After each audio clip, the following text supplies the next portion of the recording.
Doctor Panjabrao Deshmukh यांचे अनुयायी विनायकराव शंकररावजी पडोळे यांचं मंगळवारी रात्री अल्पशा आजारानं निधन झालं।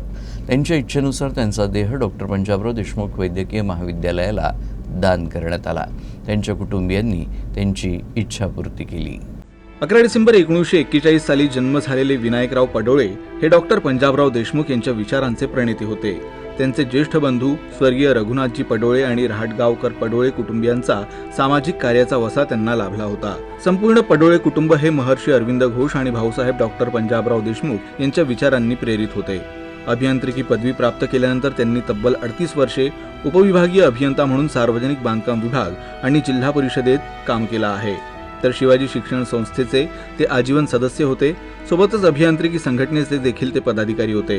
डॉक्टर पंजाबराव देशमुख बँक आणि पीडीएमसी मध्ये देखील त्यांचं चांगलं सहकार्य लाभलं। एक सामाजिक जाणीवेचा पगडा असलेले विनायकराव पडोळे यांनी शिवाजी शिक्षण संस्थेच्या आमसभेत वैद्यकीय महाविद्यालयाला देहदान करण्याचा जाहीर संकल्प केला होता। सोबतच त्यांच्या पत्नी सरला पडोळे यांनी देखील देहदान करण्याचा संकल्प केला। मंगळवारी 83व्या वर्षी विनायकराव पडोळे यांचं वृद्धापकाळामुळे निधन झालं। त्यानंतर त्यांच्या कुटुंबियांनी त्यांच्या इच्छेप्रमाणे डॉक्टर पंजाबराव देशमुख वैद्यकीय महाविद्यालयाला त्यांचा पार्थिव देह स्वाधीन केला। तत्पूर्वी त्यांच्या अंत्यदर्शनासाठी आमखास साऱ्यांनीच गर्दी केली होती।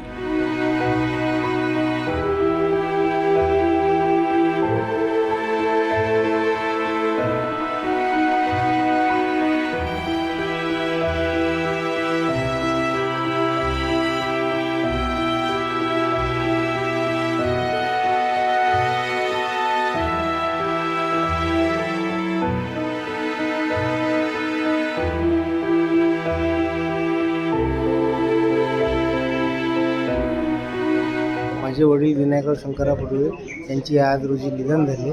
त्यांनी आपल्या जीवन ऑफिसर असताना देहदान करण्याचा निर्णय घेतला, जेणेकरून त्यांच्या देहापासून अभ्यास करणाऱ्या विद्यार्थ्यांना काही शिकायला मिळेल। अभ्यास करण्यासाठी आपल्या देहाचा वापर केला गेला, त्यांना आनंद झाला होता, म्हणून त्यांनी आपलं देहदान केलं। काल सायंकाळी 9च्या दरम्यान आमचे चुलत सासरे श्री विनायकराव शंकररावजी पडोळे वारले।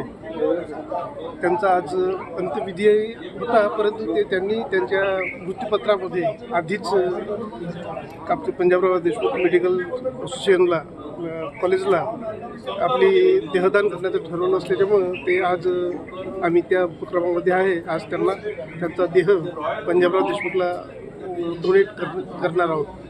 ते सदा डॉक्टर पंजाबराव देशमुख यांचे अनुयायी होते आणि त्यांच्या विचाराने प्रेरित होते।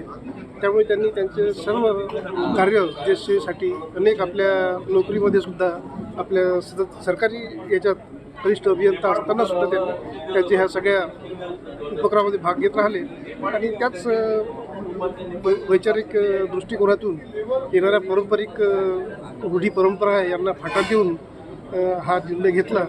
आम्ही एरियातील ह्या सगळ्या लोकांनी त्यांचं ह्या विचाराचं स्वागतच केलेलं आहे। आज त्यांचा या निमित्तानं आम्ही त्यांना श्रद्धांजली अर्पण करतो।